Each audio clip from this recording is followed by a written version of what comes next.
Saudações, galera, para você que está comigo, ó, Marcelo Galvão, beleza, tá? Pessoal, você está na matéria de história, a aula está começando, não esquece de dar aquele like na aula, não esquece de se inscrever no canal também, para não ficar perdendo nenhuma novidade que está rolando no mundo arte civil. Beleza, tranquilo? Pessoal, ainda falando sobre Roma, a gente vai falar sobre a República, esse período republicano romano, tá? Por quê? Quando se fala de Roma, eu lembro daquelas 3 etapas que eu falei para ti. Lembra daquelas 3 etapas? 3 etapas que eu falei para ti. Monarquia, República e a outra é o Império. Beleza, você que disse Império ou Imperial, tá tranquilo. Então são esses 3 períodos da história romana. Começa lá em 753 a.C. e não termina, porque Roma continua até hoje, né? Mas esse período célebre de Roma, termina em 476 depois de Cristo, né? Então você vai ter mais de 1000 anos aí de Roma, né? Que começa como aquele pequeno vilarejo, mas lembra daquela história, né? Da loba que alimenta os 2 irmãos, Rômulo e Remo, né? Rômulo e Remo, os 2 irmãos gêmeos alimentados pela loba. E aí o que ocorre? Eles viram adultos, né? Eles se acham descendentes dos deuses, Deus Marte, Deus da guerra, né? O Ares, e da deusa Vênus, né? Deus do amor e da beleza, que lá na Grécia era o que? Afrodite. Eles se acham descendentes desses deuses, né? Então, para começar aí essa história mitológica, é interessante também, né? Beleza? Mas vamos falar sobre a República. Pessoal, na República, na aula anterior, se você não assistiu a aula anterior, dá pausa nessa aula aqui, dá pausa agora e retorna para outra aula, senão vai ficar perdidaço, tá? Tranquilo? Não esquece, tem que ver a aula anterior, tá? Porque na aula anterior, o que nós falamos? A gente começou a falar de República, falou que o órgão máximo da República, qual era? Ó? O órgão máximo da República. Qual era o órgão máximo, galera? O Senado. Beleza, o Senado, né? E tinha vários cargos, né? De magistrados, né? Que era o ex-cônsul, né? Vai até falar desses cônsuls, né? O cargo de edis, tá? Pretor, os censores, ok? Tudo fazia parte desses cargos, né? E é claro, estavam presentes na elite. Nós falamos também com relação a essa república romana. Nós falamos que havia uma disputa entre as classes sociais. Quais eram as classes? Principalmente entre patrícios e plebeus. Entre patrícios e plebeus, então você vai pensar aqui o seguinte, ó, entre patrícios e plebeus, tá? Haviam várias disputas internas, né? Havia uma briga entre os plebeus e os patrícios, né? 2 indivíduos aí totalmente diferentes, com pensamentos totalmente opostos, né? A patrícia é elite, os plebeus era a classe menos abastada. Então os plebeus conseguiram diversos direitos. Quais os direitos nessa disputa, né? Uma disputa aqui. Quais os direitos que os plebeus conseguiram, né? Tá? Então, que direitos, né? Adquiridos ou conquistados? Direitos conquistados, muito bem. Direitos conquistados, beleza. Então, quais esses direitos conquistados pelos plebeus, né? Olha aí, ó. Quais os direitos conquistados por esses plebeus? Me diga aí, tá? Tá lembrado não? Comecei a comentar na última aula. Quais seriam esses direitos? O seguinte, você tinha o direito de casamento entre classes, né? Tá? Casamento entre as classes, né? Entre as classes sociais, né? Plebeus pode casar com patrício agora, né? Claro que com escravo não, escravo tá fora, né? Cliente também. Aqui era entre mais entre plebeus e patrícios, né? Principalmente os plebeus enriquecidos, chamados de os cavaleiros, faziam parte da cavalaria romana, né? Outro direito interessante foi as leis escritas, né? As leis deixaram de ser aquela tradição oral, tá? Ok? lá quando a gente fala de Idade Média, por exemplo, a gente fala de um tal de direito consuetudinário. Palavrão, né? Palavra enorme. Consuetudinário. Que direito é esse? É aquele direito que ele é pelos costumes, pelo hábito, né? Mas isso é outra questão, tá? Aqui não. Aqui os plebeus conseguiram que as leis fossem escritas, as leis das 12 tábuas, né? Chamado as leis passaram a ser escritas, né? Ser escritas e não mais, não, e não mais como era antes, aquelas leis, né? Dizia, então, segundo a lei de Sila, segundo a lei, né, de Júlio César e tal, e assim vai, né? Nada a ver, a lei agora era escrita. Outra questão interessante aqui com relação, tá? Era a eleição dos tribunos da plebe. É isso aí, tá? Era a eleição dos representantes da plebe. Tá? As pessoas, os plebeus iam ser representados por quem? Pelos tribunos da plebe, pelos tribunos da plebe, pelos tribunos da plebe, ok? Olha aí, bacana? Tá? Os tribunos da plebe eram os representantes dos plebeus no Senado, tá? É claro que eles ficaram bem enriquecidos com isso, né? Você não vai imaginar que esses caras estavam aí soltos à torta direita, não. Esses caras estavam presentes, cara. Eles faziam parte desse corpo, tá? Esse órgão. Outra coisa, outra conquista dos plebeus. Plebiscito. Plebiscito. O que é plebiscito, cara? Ainda hoje é uma grande herança de Roma para nós. O plebiscito é o seguinte, lá em Roma, né? Vamos falar para em Roma, depois eu falo desse conceito mais moderno. Lá em Roma era o seguinte, qualquer lei que fosse de interesse dos plebeus, qualquer um, essa lei ela ia ser votada pelos plebeus. Então qualquer assunto de interesse dos plebeus ia ser votado pelos plebeus e não pelas outras classes. Daí o nome plebiscito, né? A votação da plebe, a plebe é que escolhe. Porque então plebiscito é uma grande herança dos romanos para nós. O que é isso hoje? Plebiscito é uma consulta popular. O governo, geralmente quando ele quer ter um tema muito polêmico, tá? E ele quer ouvir a população, ele abre com um plebiscito.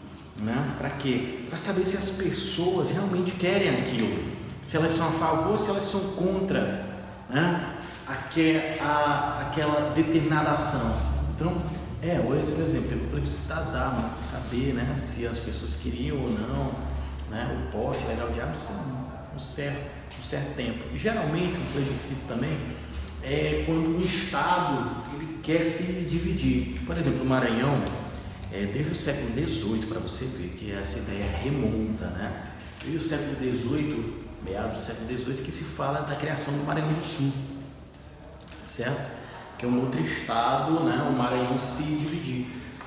Quando isso for, isso é no século XXI, quando isso for ocorrer, vai ser aberto para consulta popular, para saber se as pessoas querem isso, elas vão votar para saber se realmente é isso que elas querem.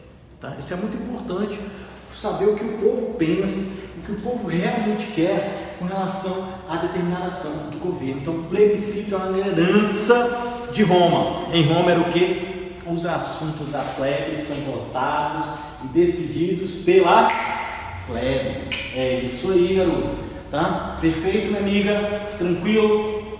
Captou a mensagem? Com certeza. Então aí, pessoal, os plebeus tiveram vários direitos conquistados, mas isso não foi o suficiente para apaziguar. Por quê? Havia uma crise interna em Roma. Quando? Por volta do ano 70, por volta do finalzinho do século II, eu quero que vocês anotem isso aqui, essa observação aqui, ó. Havia muitas divergências. Os irmãos Graco,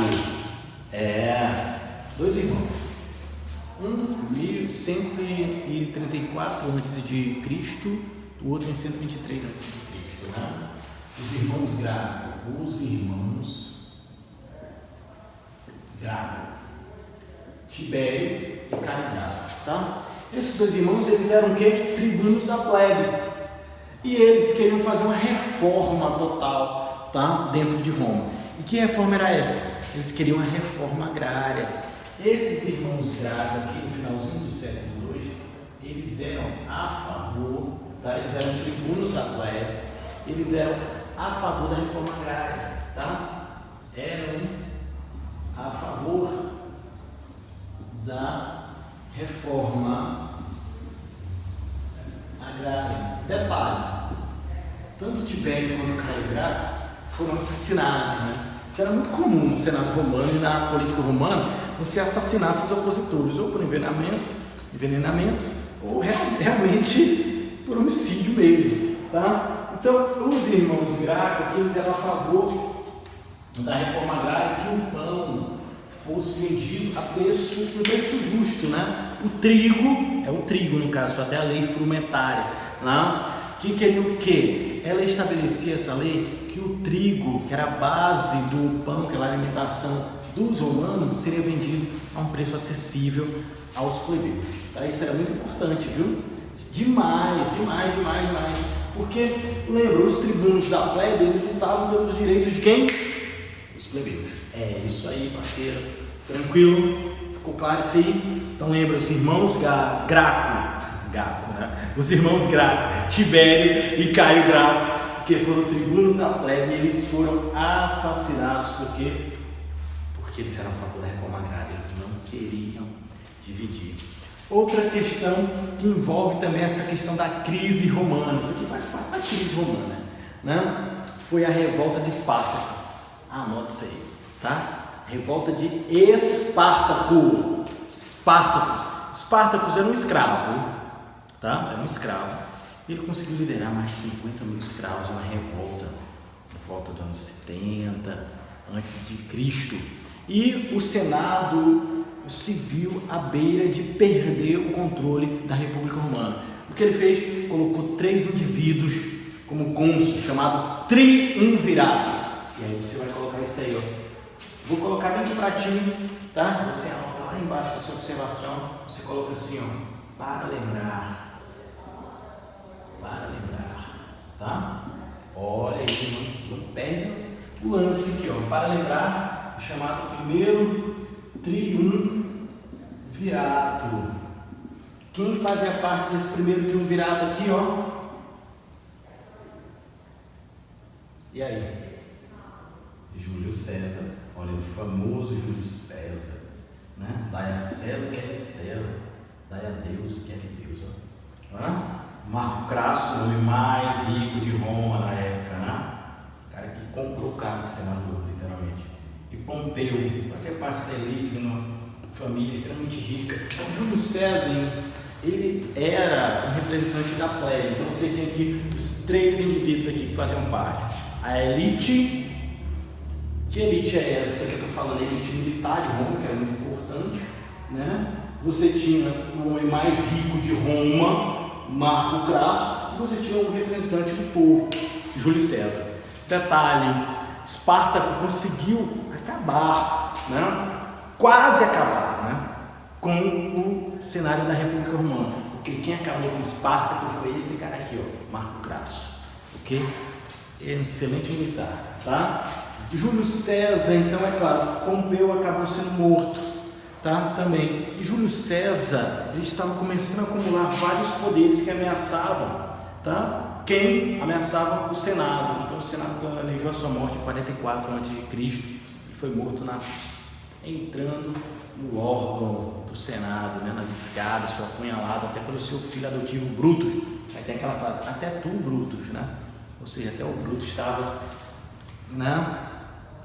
Estava ali em conluio com os indivíduos para acabar com Júlio César. Um detalhe, com a morte de César, a crise, eles achavam que a crise iria acabar, mas ela só piorou. Então eles se viram a ter que ceder poderes para outros 3 indivíduos, chamado Segundo Triunvirato. Aí você anota aí, quem fazia parte desse Segundo Triunvirato?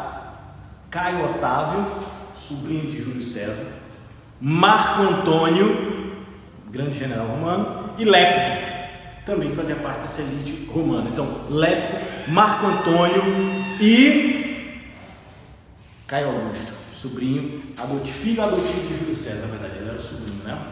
Um detalhe, pessoal, Lépito acabou sendo morto em batalha, ficou a disputa de poder entre Otávio, né? E Otávio Augusto, né, no caso, e Marco Antônio. Detalhe, quem se saiu melhor?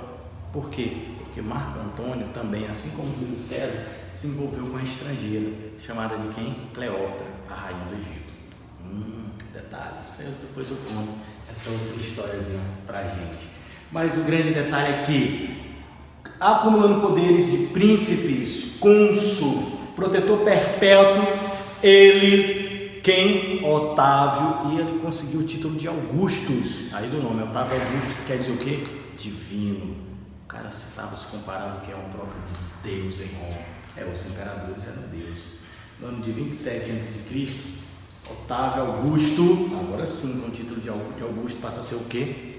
Imperador de Roma. E aí, acaba a república e começa o império. Mas no império, a gente deixa para outro momento, porque isso é uma outra história. Tá? Pessoal, a gente se vê na próxima semana, tá? Aproveite o feriado, curta o seu momento patriótico, tá? Seja patriótico, patriota. Ame a sua nação, ame o seu país, ame o seu estado, ame a sua cidade. Forte abraço, viva a independência e viva o Brasil. Beijão, tchau, tchau, fui!